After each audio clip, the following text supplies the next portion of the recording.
No! No! Please, no! Thank God that was only just a dream.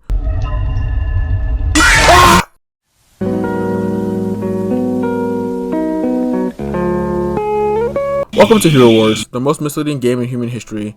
In this game, you get isekai into the Chinese version of Dungeons and Dragons. Dragon D's not! In this world, you recruit a group of serious role players that have never broken character once. Sorry, sweetheart, the mask stays on during sex. Between a Green Goblin... No, don't do it! Goblin D's not! My disappointment is immeasurable. Okay, I swear I'll stop. What was I again? Oh yeah, goblins.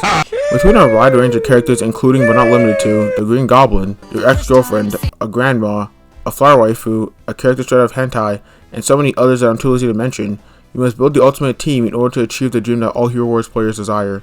To reach max level and never have to play this garbage game again. As the name suggests, there are a plethora of characters in this game. Each character is divided into 5 classes, fuck subclasses: tanks, support, warriors, mages, and marksmen. Tanks are heroes thicker than Rod Wave and DJ Khaled combined. They pretty much dictate how long your team will survive in battle, as you'll quickly realize that all your other heroes have 0 HP. Support units hand out Flintstone gummies and provide your team with heals, buffs, and immunities. Warriors do the most fade running and are your main damage dealers. They really took one look at the skill tree and were like, fuck it, call me Phil Swift, because that's a lot of damage. Marksmen are worthless characters who serve zero purpose and should commit unalive. Except for you guys, Dante and Kira. You guys are goated. Mages are all-rounders capable of dealing insane amounts of damage, healing massive amounts of HP, and also providing buffs. The best healers in this game are easily Martha and Jet. Martha can AoE heal 250,000 HP in seconds, and Jet boosts your DPS 5-fold. The best tank in this game is Astaroth. Not only does he have a lot of HP, he's also the MVP. Call him Prime LeBron James. If an ally dies, he grabs a reboot card and brings him back to life. The best warrior goes to Kark, as he can easily sweep entire teams with the push of a button. Lastly, the title of best mage belongs to Celeste, as she's pretty much everything you want in a unit. Amazing healing abilities and amazing damage. Another thing she has going for her is the fact that she does magic damage, which is undodgeable. I know Goku in shambles right now. Your team level decides the maximum level that your heroes can be at, and also which items they have equipped. Every hero has 4 skills, each unlocking at different tiers. Your primary skill, which is the ability that activates when their energy is full in battle. A secondary skill, often an offensive or defensive ability that happens sporadically when the requirements are met. Their passive skill, which happens passively and either grants buffs to their allies or to themselves. And their ultimate passive skill, which often strengthens the effects of their main ability or allows them to gain a new sub-ability. Yeah, I know it's all confusing, trust me, this is an RPG. Abilities can be leveled with gold in order to make them stronger. Heroes can also be promoted in order to gain better stats. You can do this by farming campaign mode for the items in need. This may sound easy on paper, but in reality turns into the biggest waste of time trying to farm any item that drops in fragments, which is over 90% of the items in the game. Orange Jesus strikes again. Another way to improve the stats of heroes is to evolve them. By getting a certain amount of soul stones of a hero, you can sacrifice them in order to drastically improve them. Evolving is significantly stronger than promoting, but comes at the cost of soul stones being extremely hard to get. You can get them from daily summon or story mode bosses. This has to be the first game where I can say that no character is bad, except for these story losers, as everyone has their uses and can be used to build overpowered teams.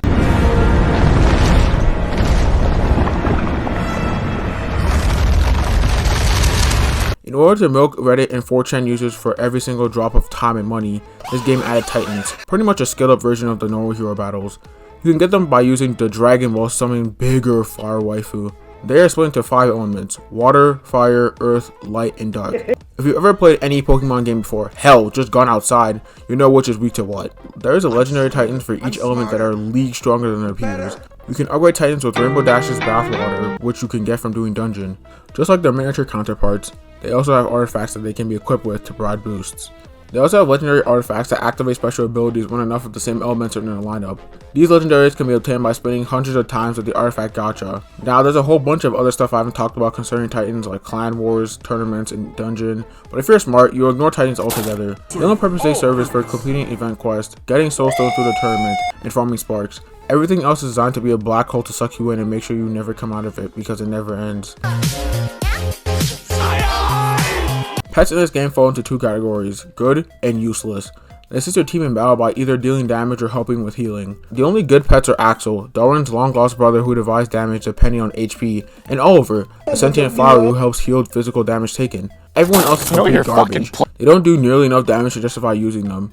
The only decent ones are Kain and Albus, and even then, you need a whole ass lineup to make them viable. They also have Patronage ability. It gives their owner a special power and also provides them with bonus stats. I already know Kain is punching air right now. Bro's like, I thought slavery was over. What the fuck you got me doing this shit for? You can get that from hatching the eggs that you get from doing adventures. The higher your team level, the higher adventure you can go on, and the better the rewards. Just like everything else in this game, you can level them up with Totally Not drugs and promote them when you get all the needed equipment.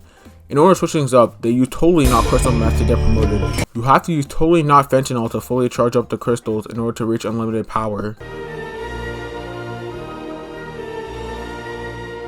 Worthless. Next. Okay, guilds aren't completely worthless. Guilds are like gangs. You get gatekept from the good shit if you're part of the wrong one. Guilds are a great source of friendship tokens. They also provide other useful shit that I can't be bothered to dig through the wiki for. To be honest, the best way to use guilds is to join a powerful one filled with tryhards and take advantage of their hard work. Listen, I've always been more of a work smarter, not harder Kai. Yeah, that's about it. To be honest, this shouldn't have been a second. Fuck him! I'm going for it! I'm going for it! He's popped her out! Here he is! Due to the fact that this is a shitty online MMO, there's more grinding in this game than there is in a strip club. Campaign mode is where you learn about the lore behind the game, which, let's be honest, nobody cares about, and where you can farm items for your heroes. As I said before, items allow you to promote your hero and gain stronger stats. You need 6 items each time you want to promote a hero, and the maximum promotion level is red +2. Don't ask me why they use this stupid fucking system. The higher the promotion, the higher the rarity of items needed to promote, and the more you want to commit reset character trying to farm them. That isn't even the worst part. There's an energy system in this game that prevents you from maxing out in good time. The cap increases by 1 every time you level up, and replenishes slower than your will to live after trying to grind for a red item. Each stage takes about 2 minutes to complete. This makes it pretty much impossible to grind for high tier items and to balance a healthy social life. The only way around is to get raid ticket, which allows you to instantly clear a stage. However, the only way to get this life-saving feature is either from the Christmas event, or to once again fork over mom's credit card. Luckily, campaign drops other rewards in order to try and make it more bearable, like gold and XP bottles. Speaking of gold, throughout your entire playthrough, you'll see your gold fluctuate more than the Dogecoin after Elon Musk tweets about it. Gold is used for practically everything, from hero and titan evolutions to upgrading glyphs. The most reliable way to get gold is to do tower and pray you get good luck with a chest and sell your leftover skulls. However, gold isn't the most valuable currency in the game. Gems are. The only way to obtain them is from group rewards, events, evolving heroes, farming outland bosses, and if all else fails, starting in OnlyFans. Artifacts are items that can be equipped to your units for a slight boost. They're even more annoying to upgrade because of how shit the process is to get them. You have to send your characters on adventures that have minimum power requirements in order to go on these expeditions. You then wait anywhere between 10 minutes to 1 hour for your goof troop to come back and do it all over again. But wait, there's more! The gifted elements grant passive bonuses to you and your units in exchange for sparks of power and gold. The only way to get sparks of power is to upgrade titan skills, artifacts, or skins. Oh, we're not done yet. You can also get them more buffs by using Ascension. By Ascending, you can upgrade units that occupy certain classes and get them extra stats. In order to get the mana stars and seeds needed, you need to upgrade different heroes individually. And to get that, you need to fold this child and do as much damage as you can to him. But wait, we're still not done! Each character also has skins, which grant them even more buffs. Depending on which main trait they have, you can use different skin stones to buy and upgrade skins. Thank God the devs decided to stack all skin buffs instead of separating them. There are multiple shops to sell important items like XP potions and soul stone chests to you in different currencies. The most important ones are tower coins, friendship coins, area coins, and granite arena coins. There are many other types of coins in this game, and if I went over each one and explained how to get them, we'd be here for an hour. Long story short, by the time you truly max out a character with max glyphs, max ascensions, max promotions, etc., you'll be old enough to rethink your life choices.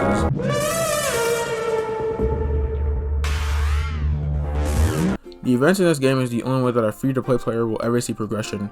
Most events give you the chance to gain a lot of gold, soul stones, and skin crates. The most important events out of all of them are the Letter of Santa Claus, which allows you to gain a raid ticket or the legendary cleaver, season passes, or hero-centered events. Seasons are going to be your main source of resources. You do quests that reward you with items. Hero-centered events allow you to absolute star heroes, which is always good, unless you're Darkstar or Galahad. Fuck you both. However, the most important item in this event are huge XP pots. They allow you to diversify your loadout and break out of garbage comps. There are some completely garbage events like Mysterious Island that don't do anything but occupy GUI space, but for the most part, you'll be able to boost your team level with them.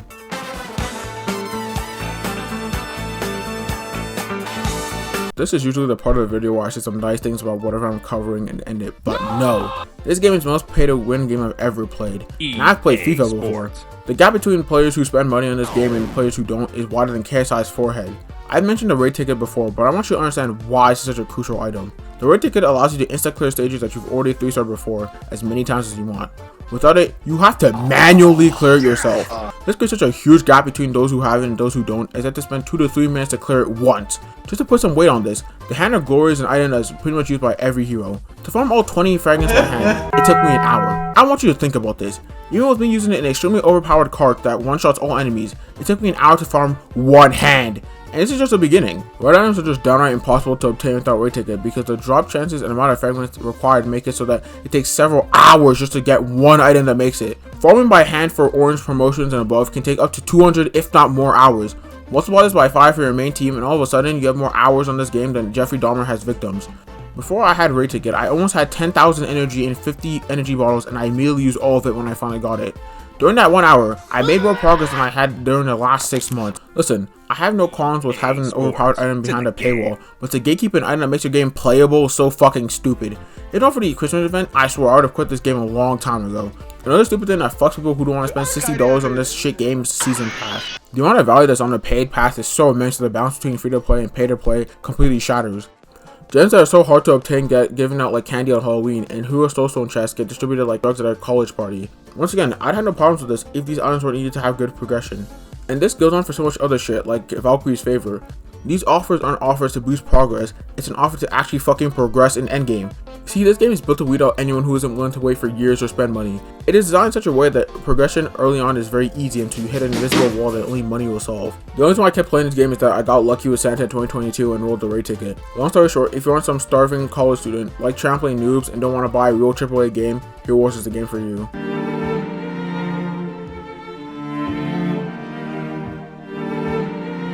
To be honest, there's no endgame. There's always something to do, something to keep you busy, and a lot of that's to milk money out of you.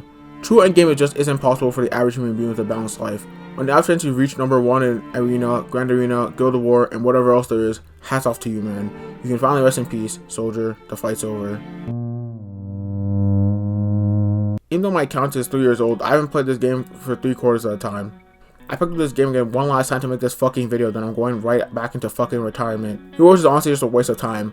The only thing I put it above other games that I hate, like Islands, don't worry, I will make a video on this later, is that the journey is actually kind of fun. Sure, it's filled with a lot of BS and honestly you're better off not playing it, but it's kind of rewarding when you reach that mythical 130 team level.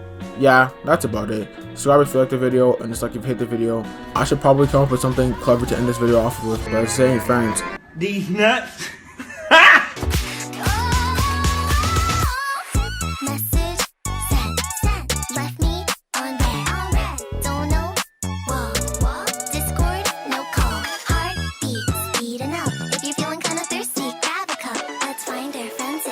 Shade and pour me some sweet lemonade.